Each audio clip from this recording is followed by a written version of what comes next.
Hello dear students, this is Mrinal ma'am.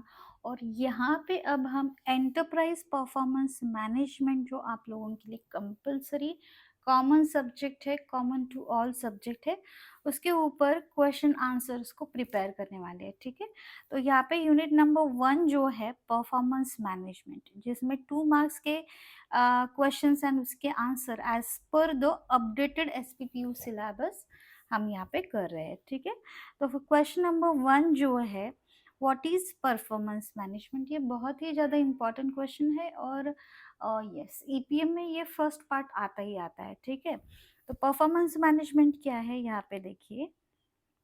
Performance management is a continuous and systematic process. क्या है ये? एक ऐसी प्रोसेस है जो कंटिन्यूअस है एंड सिस्टमैटिक है, of planning, monitoring, measuring and improving the performance of individuals and organization। ठीक है, तो ये जो परफॉर्मेंस मैनेजमेंट है, यहाँ पे ऑब्वियसली परफॉर्मेंस ही इंडिविजुअल एंड ऑर्गेनाइजेशन का चेक किया जाता है, लेकिन ये कंटिन्यूस एंड सिस्टमैटिक प्रोसेस है जिसमें प्लानिंग किया जाता है, मॉनिटर किया जाता है, मेजर किया जाता है एंड इम्प्रूव किया जाता है performance of individual and organization. ठीक है, it ensures that employees activity are aligned with the organizational goals. जो भी एम्प्लॉय उस ऑर्गेनाइजेशन में काम कर रहे हैं, उनका जो भी गोल है, ओके, या एक्टिविटीज है, that should be aligned with organisational goal. ठीक है, तो ही ऑर्गेनाइजेशन आगे जाएगी, उनका परफॉर्मेंस इंक्रीज होगा। ठीक है, according to Armstrong, performance management is concerned with the managing the work environment in which people give their best performance। ठीक है, आर्मस्ट्रॉन्ग जो है वो जो उन्होंने डिफाइन किया है, उसमें performance management is concern with, क्या कहा है कि मैनेजिंग द वर्क एनवायरनमेंट, जहाँ पे पीपल विल वर्क आउट और best of the best performance उनका दे सके, ऐसे एनवायरनमेंट को क्रिएट करना है या मैनेज करना है, ये होता है परफॉर्मेंस मैनेजमेंट। ठीक है, और देखो कैसे है, एनवायरनमेंट बहुत ज़्यादा मैटर करता है, मोटिवेशन भी मैटर करता है, तो ये सब ईपीएम में आता है। ठीक है, एंटरप्राइज परफॉर्मेंस मैनेजमेंट। तो ये फर्स्ट इंपॉर्टेंट क्वेश्चन है, इसको अच्छे से प्रिपेयर करके रखना। दूसरा question, differentiate between performance management and performance measurement. इन दोनों में आपको डिफरेंशिएट करना है। तो performance management and performance measurement कैसे डिफरेंट है वो देखते हैं। Performance management is a broad concept that includes planning, monitoring, development and evaluation of performance। And performance measurement में क्या है, is a part of a performance management and focuses only on quantifying result using indicators. ठीक है, measurement है तो indicators use करके performance को major करना। ठीक है, तो परफॉर्मेंस मैनेजमेंट ये एक्चुअल प्रोसेस है और उस प्रोसेस का पार्ट है परफॉर्मेंस मेजरमेंट, जहाँ पे टूल्स यूज करके या इंडिकेटर्स यूज करके प्रोफाइल जो परफॉर्मेंस है उसको मैनेज या क्वांटिफाई किया जाता है। ठीक है, measurement shows results whereas management focus on improvement. ठीक है, तो मेजरमेंट्स में सिर्फ रिजल्ट क्या आए हैं वो दिखाते हैं परफॉर्मेंस मेजरमेंट, लेकिन परफॉर्मेंस मैनेजमेंट में पूरा मतलब planning, monitoring, measuring and improvement भी आता है। ठीक है, तो दोनों ऑब्वियसली वेरी डिफरेंट पॉइंट्स है। नेक्स्ट क्वेश्चन है, what is a management control system, MCS क्या है? ठीक है, very very important question this is. तो एमसीएस क्या है, देखो, management control system is a formal system used by managers to ensure that organizational resources are used effectively to achieve objectives। ठीक है, तो एमसीएस ये मैनेजमेंट कंट्रोल सिस्टम है, ये एक फॉर्मल सिस्टम है जो मैनेजर्स यूज करते हैं। किस लिए यूज करते हैं? To ensure that organizational resources जो है वो इफेक्टिवली यूज्ड हो रहे हैं to achieve objective, very very important, ये करके ही रखना है, ठीक है, as it is word to word करके रखना है। तो यहाँ पे क्या होता है कि जो भी ऑर्गेनाइजेशन के रिसोर्सेस है, ह्यूमन रिसोर्सेस है या फंडिंग है या और भी चीज़ें हैं, तो वो रिसोर्सेस हो गए बिजनेस के लिए, ठीक है, ऑर्गेनाइजेशन के लिए, वो इफेक्टिव यूज हो रहा है या नहीं, वो देखना। तो इसके लिए एक सिस्टम लॉन्च की है मैनेजर्स ने, तो ये मैनेजमेंट कंट्रोल सिस्टम है, ठीक है। अल्टीमेट एम क्या है कि जो भी ऑब्जेक्टिव है ऑर्गेनाइजेशन का, उसको अचीव करना ये ऑब्जेक्टिव है। उसके लिए बट ऑब्वियस जो भी रिसोर्सेस अवेलेबल है ऑर्गेनाइजेशन के पास, उसका इफेक्टिव यूज होना चाहिए, और हो रहा है या नहीं ये इंश्योर करना by the manager through the MCS, ठीक है। According to Robert Anthony, MCS is the process by which manager influence other members of the organization to implement strategies, ठीक है। MCS जो प्रोसीजर है, रॉबर्ट एंथोनी उन्होंने बताया कि ये प्रोसीजर है जिसमें क्या होता है, प्रोसेस बाय विच मैनेजर क्या करते हैं, अदर मेंबर्स को ऑर्गेनाइजेशन के इन्फ्लुएंस करते हैं कि आप इम्प्लीमेंट करो best of the best strategies, ठीक है।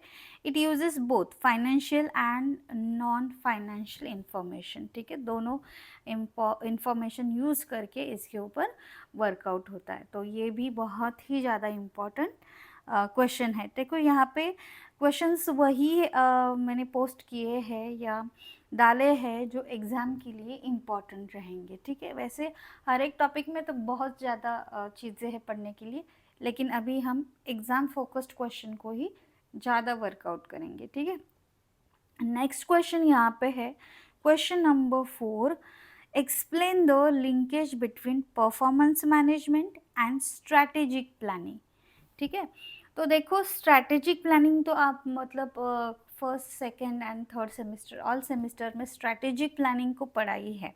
इस बार आपको परफॉर्मेंस मैनेजमेंट भी है, तो इन दोनों में क्या लिंकेज है ये हमें यहाँ पे बताना है। तो देखो परफॉर्मेंस मैनेजमेंट जो है translate strategic plans into measurable objectives and targets, ठीक है।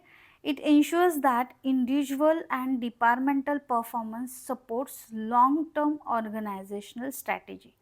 So without a performance management, strategic plans remains only on paper and cannot be effectively implemented, ठीक है। तो strategic planning किसका पार्ट है, परफॉर्मेंस मैनेजमेंट का। परफॉर्मेंस मैनेजमेंट में क्या होता है कि स्ट्रैटेजिक प्लान जो है एक्चुअल उसके कन्वर्ट किया जाता है ऑब्जेक्टिव्स एंड टारगेट में, फिर देखा जाता है कि इंडिविजुअल एंड डिपार्टमेंटल जो परफॉर्मेंस है उस लॉन्ग टर्म और ऑब्जेक्टिव अचीवमेंट के लिए हेल्प कर रहा है नहीं। तो परफॉर्मेंस मैनेजमेंट स्ट्रैटेजिक प्लानिंग के लिए बहुत ही ज़्यादा हेल्पफुल है। अदरवाइज अगर परफॉर्मेंस मैनेजमेंट नहीं होता तो स्ट्रैटेजिक प्लान ऑन पेपर ही रह जाता, उसका इफ़ेक्टिवली इम्प्लीमेंटेशन नहीं होता। देखो प्लानिंग करना अलग बात है, उसको इम्प्लीमेंट करना, चेक करना कि हमने जो प्लान किया है वो हो रहा है या नहीं, और हमारे जो ऑब्जेक्टिव्स या गोल्स है वो अचीव हो रहे या नहीं, अगर नहीं हो रहे तो फिर क्या इम्प्रूवमेंट चाहिए, ये सब परफॉर्मेंस मैनेजमेंट में आता है, ठीक है। तो ये बहुत ही ज़्यादा इम्पॉर्टेंट है फॉर स्ट्रैटेजिक प्लानिंग। तो दोनों में लिंकेज क्या है कि without performance management strategic planning workout नहीं होगा, ठीक है। नेक्स्ट क्वेश्चन है यस यहाँ पे what are performance evaluation parameters, performance evaluation parameters क्या है, ओके। तो देखो performance evaluation parameters are criteria used to assess efficiency and effectiveness of managers and organizational units, ठीक है।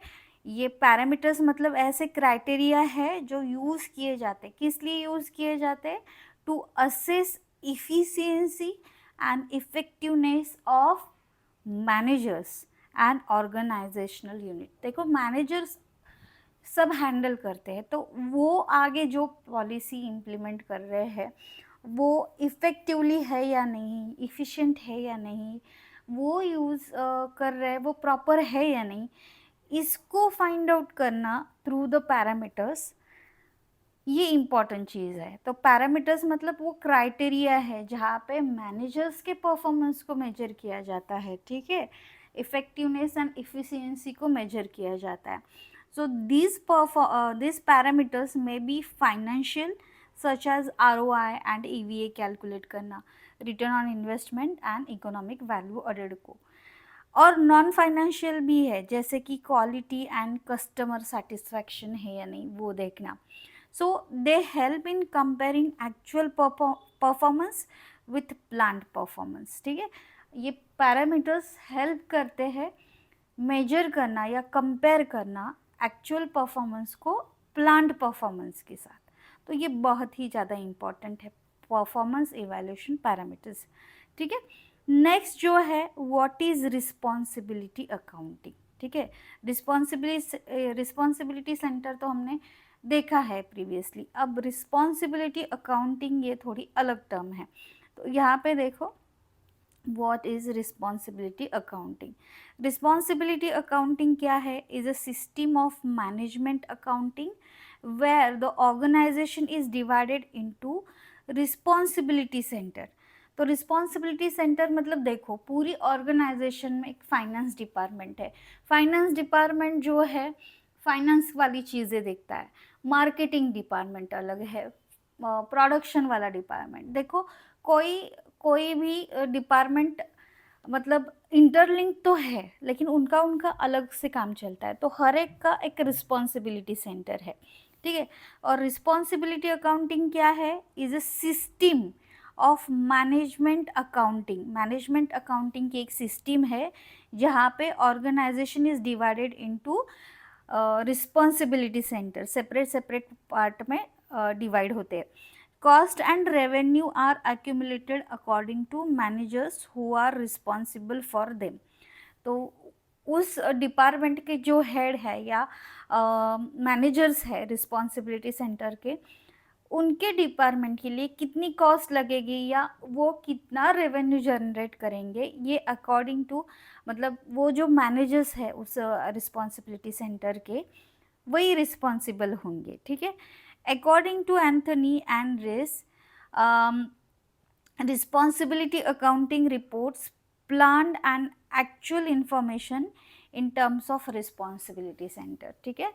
तो अकॉर्डिंग टू एंथनी एंड रिस उन्होंने क्या कहा है कि रिस्पॉन्सिबिलिटी अकाउंटिंग क्या करता है, रिपोर्ट्स बनाता है कि कितना हर एक डिपार्टमेंट हर एक रिस्पॉन्सिबिलिटी सेंटर के लिए कितना खर्चा लगेगा या क्या प्लानिंग है उनका या actual information related to that वो प्रोवाइड करता है, ठीक है।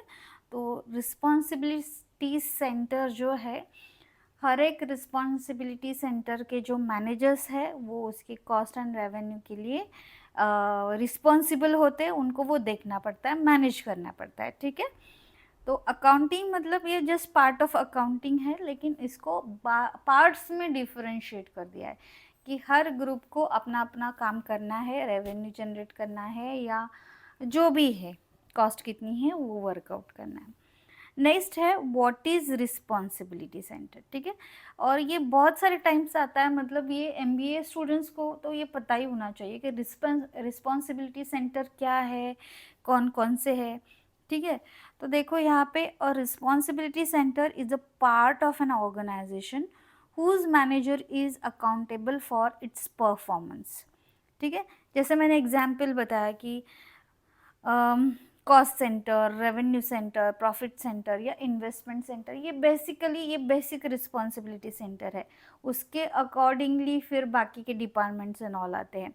तो रिस्पॉन्सिबिलिटी सेंटर में भी कॉस्ट सेंटर होता है, revenue centre, profit centre and investment centre. Performance is measured based on controllable factor, और इसका परफॉर्मेंस जो है वो कंट्रोलेबल फैक्टर के ऊपर मेजर किया जाता है, ठीक है। तो ये याद रखो, responsibility center is a part of an organization and उसका जो जो मैनेजर है उस डिपार्टमेंट का वो अकाउंटेबल रहेगा उस डिपार्टमेंट के परफॉर्मेंस के लिए। तो बेसिकली ये चार तो रेवेन्यू सेंटर याद ही रखो, cost centre, revenue centre, profit centre and investment centre, ठीक है। अब कॉस्ट सेंटर क्या है, तो नेक्स्ट क्वेश्चन में देखो कॉस्ट सेंटर क्या है। A cost center is responsibility centre where the manager is responsible only for controlling cost, ठीक है। तो नाम से ही पता चलता है कि ये एक रिस्पॉन्सिबिलिटी सेंटर है जहाँ पे manager is responsible for controlling the cost, कि कॉस्ट कितना है प्रोडक्शन के लिए, कम हो रहा है या ज़्यादा हो रहा है। तो इसको सिर्फ वही काम है उस मैनेजर को कि कंट्रोल, कॉस्ट कंट्रोल करना, ठीक है। No revenue responsibility is align to it. तो रेवेन्यू की रिस्पॉन्सिबिलिटी इस डिपार्टमेंट को नहीं रहेगी। ये डिपार्टमेंट क्या करेगा, ये इनका मैनेजर क्या करेगा कि सिर्फ कॉस्ट कंट्रोल करेगा, ठीक है। Performance is measure by comparing actual cost with standard और budgeted cost. For example maintenance department, यहाँ पे एक एग्जाम्पल दिया है कि उनका परफॉर्मेंस फिर चेक किया जाता है एक्चुअल एंड बजटेड कॉस्ट से।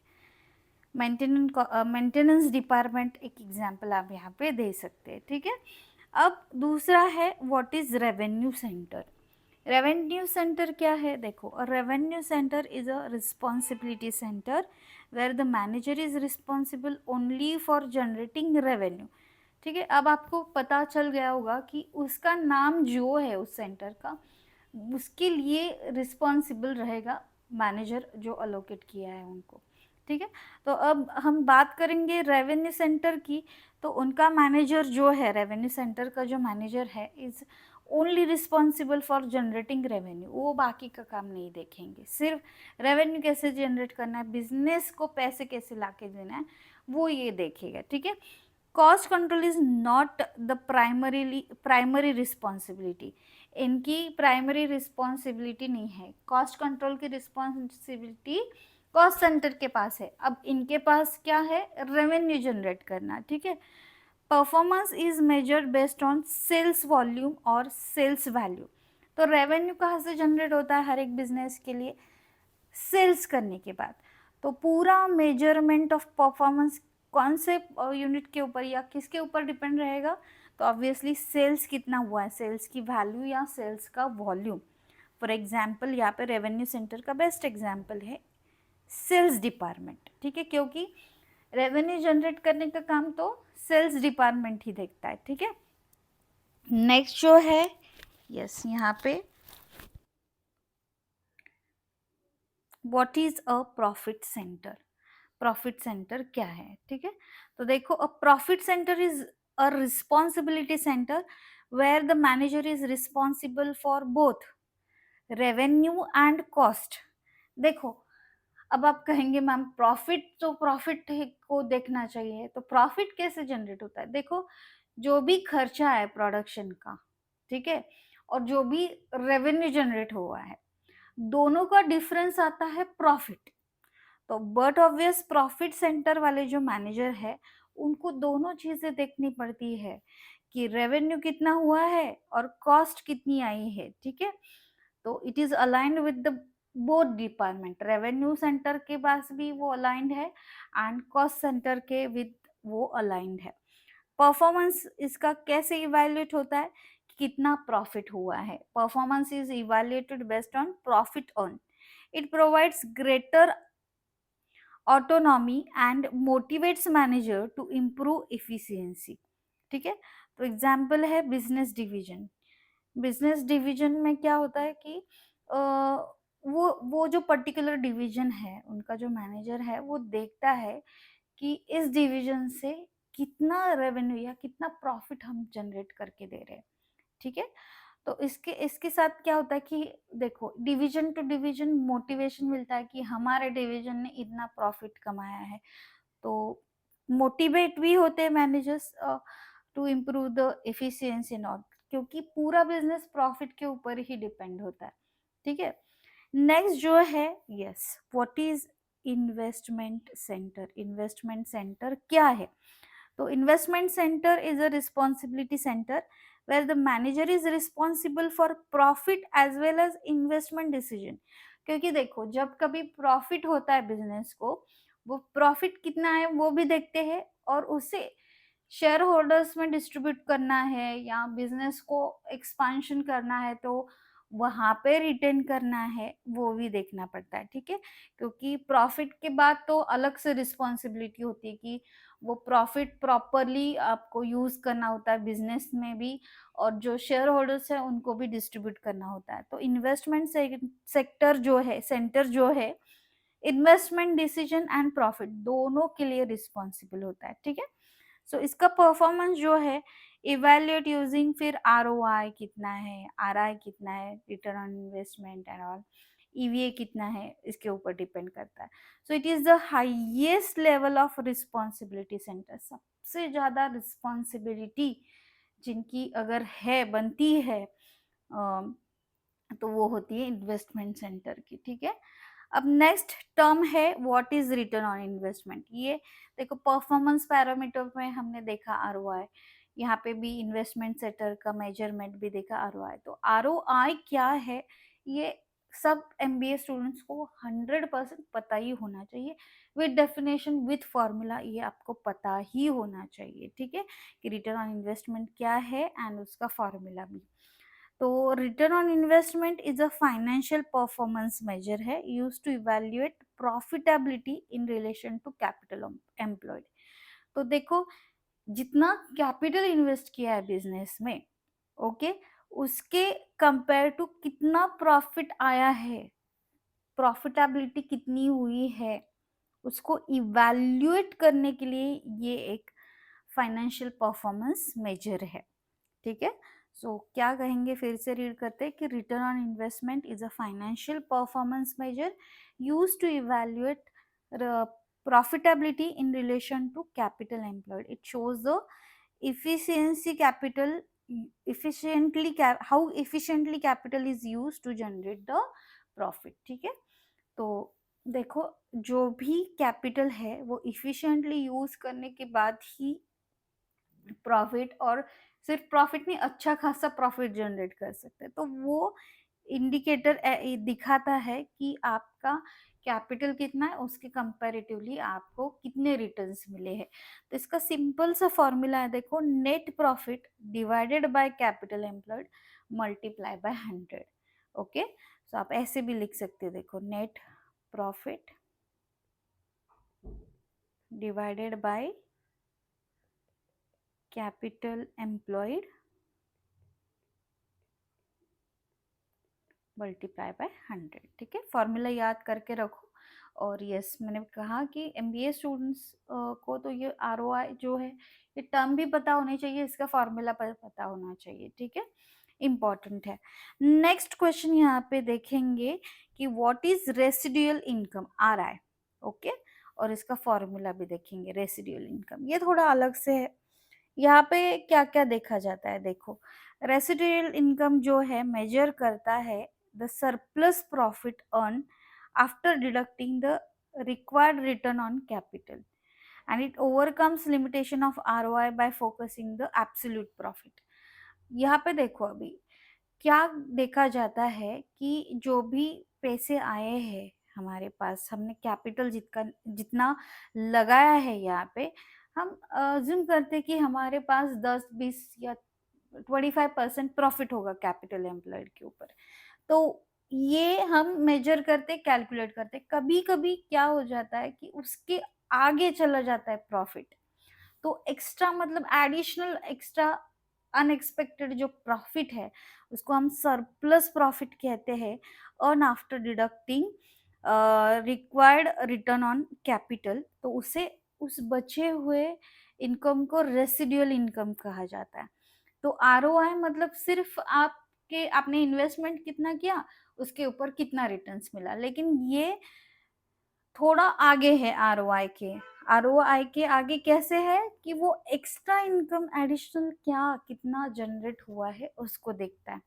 तो इसीलिए ये it overcomes limitation of ROI by using absolute profit. इसका फॉर्मूला देखो, आरआई रेसिडुअल इनकम का formula net operating income minus capital employed multiply bye required rate of return. तो जो भी कैपिटल है उसके ऊपर जो भी रिटर्न एक्सपेक्टेड किया, वो कैलकुलेट करके फिर नेट ऑपरेटिंग इनकम में से वो माइनस करके जो आता है वो आरआई होता है, ठीक है? नेक्स्ट है ईवीए। ईवीए भी इम्पोर्टेंट परफॉर्मेंस मेजर है, ठीक है, वेरी वेरी इंपॉर्टेंट ये कॉन्सेप्ट। तो what is economic value added, EVA. EVA देखो, economic value added is a measure of true economic profit. यहाँ से आपको क्या एक्चुअल सिनारियो पता चलता है, ट्रू इकोनॉमिक प्रॉफिट कितना है, ये मेजर करने के लिए इकोनॉमिक वैल्यू एडेड को यूज किया जाता है। ये एक परफॉर्मेंस पैरामीटर है। तो ये इंडिकेट करता है whether a company has created value over या above the cost of capital. इससे पता चलता है कि हमारी जो कॉस्ट ऑफ कैपिटल है उसके ऊपर या अबाउ, मतलब ओवर या अबाउ जो वैल्यू क्रिएट की है या नहीं। ओके, तो it indicates whether company has created value over या above the cost of capital. Positive EVA अगर है, ओके, देखो यहाँ पे पॉजिटिव भी होता है, निगेटिव भी होता है। तो निगेटिव अगर है तो फिर हम लॉस में है, क्योंकि हम कुछ वैल्यू ही ऐड नहीं कर पा रहे हैं बिजनेस में, जैसे है वैसा ही चलता जा रहा है। और जो कॉस्ट ऑफ कैपिटल है उसके ऊपर हम कुछ क्रिएट नहीं कर पा रहे हैं, ये निगेटिव अगर है तो इट शोज इटसेल्फ की डिस्ट्रक्शन है। और अगर वैल्यू पॉजिटिव आ रही है ईवीए की, तो इसका मतलब है कि हमने वैल्यू क्रिएट किया है, ओके, बिजनेस का। तो ये बहुत ही ज़्यादा इम्पॉर्टेंट परफॉर्मेंस मेजरमेंट के लिए पैरामीटर है ईवीए, जिसका फॉर्मूला है EVA is equals to NOPAT minus cost of capital. NOPAT मतलब net operating profit after tax minus cost of capital, ठीक है। तो ये अच्छे से याद रखो, बहुत ही ज़्यादा इम्पोर्टेंट है। और लास्ट जो है, state any two limitations of financial performance measure, ठीक है। तो यहाँ पे फर्स्ट जो है, financial performance measures are historical in nature and focus only on past results.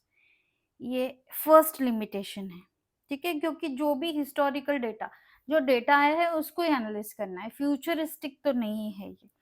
And they ignore, जो इग्नोर है non financial aspect such as customer satisfaction, quality and employee morale. So hence they do not reflect long term performance completely, ठीक है। ये second point है, तो इसको अच्छे से याद रखो। लिमिटेशंस भी है, देखो financial performance measure is very very important, लेकिन उसके ये जो लिमिटेशंस है और भी है बुक में, तो वो आप कर सकते हैं, ठीक है।